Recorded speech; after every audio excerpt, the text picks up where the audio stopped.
Peace and love to humanity and the conscious community. It's Sunny back with another audio recording. Today I'm doing something a little different. I'm doing a rap about Gandhi. I know it's a little out of character, but I'll tell you after when I finish why I did it. Okay, so ready? 3, 2, 1, go.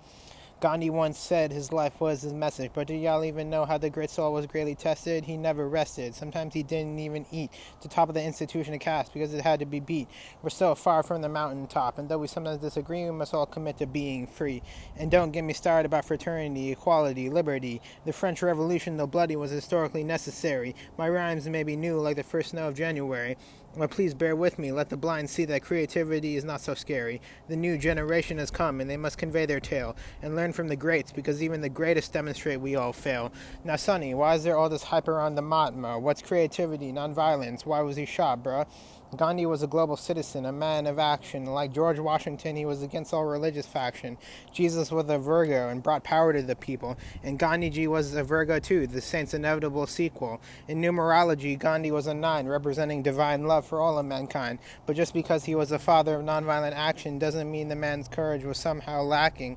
Gandhiji was the best Hindu and probably the greatest Christian, but he was a man of all faiths. Is there any doubt? Is there any confliction? Jesus' ethic of personal love was brought to a collective level for all to see. If we were there in India, this was radical beyond belief. Gandhiji, like Dr. King and the greats, were primed to be leaders. It's no coincidence where they ended up. They show us the arc of history bends towards us.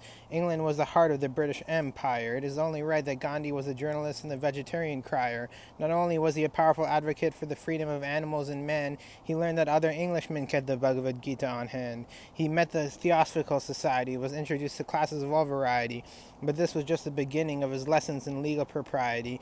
Being a voice and advocate, why do you think he inspired me? Gandhi was receptive. He knew how to analyze. He was a prolific writer, and so his trajectory to the Mahatma was no surprise.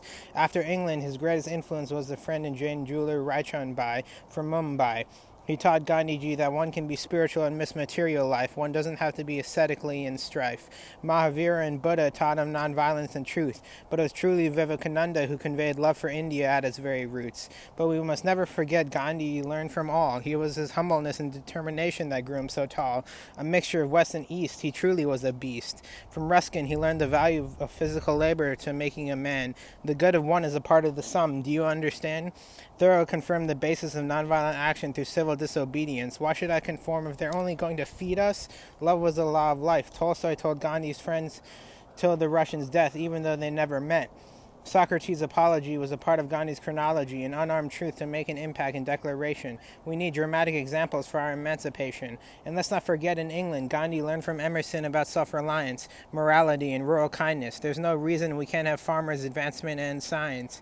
Yet Gandhi was not only holistic, he was symbolically ballistic, fasting to end communal violence too. He couldn't stand by and remain silent. He was a social justice genius. Through salt marches and spinning cloth, he showed the British Empire that Indians and him could never be bought.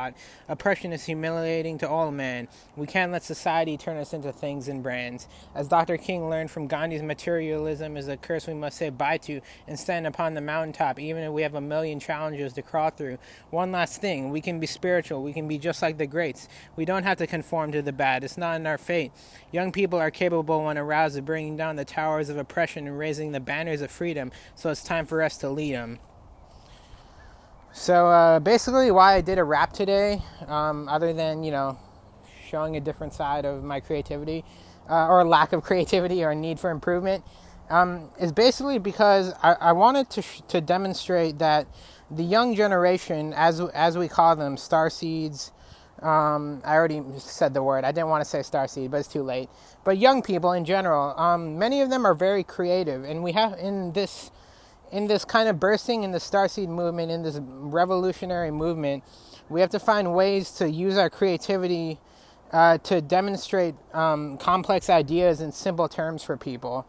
I think this is very important, and it's very difficult to do at times, but sometimes people don't want to hear long essays. They want music, they want art, they want dancing, they want a way to convey information in a way that speaks to them at a deeper level, a more emotional level, rather than just rationality. And so if we if we use our talents, one of my talents, I believe, is my writing capability. I don't know if I'm probably not a great rapper, but I just wanted to demonstrate that through my creativity, I can I can try to convey information in a different fashion. So that's really what I wanted to convey. I hope you enjoyed this little rap, and find ways to use your creativity to explain complex terminology in simple ways. The person who brought me onto this information was Ram Hotet. Ram Hotet was telling us about how basically certain starseeds are very creative in how they convey information, and this is something that I gotta say the establishment does not want, because they know if people are able to convey information in very radical ways, they can, as Nelson Mandela said, the young people can topple down the institutions of oppression. So I hope you enjoyed this video, and I'll be back again with another audio or video. So thank you. Bye.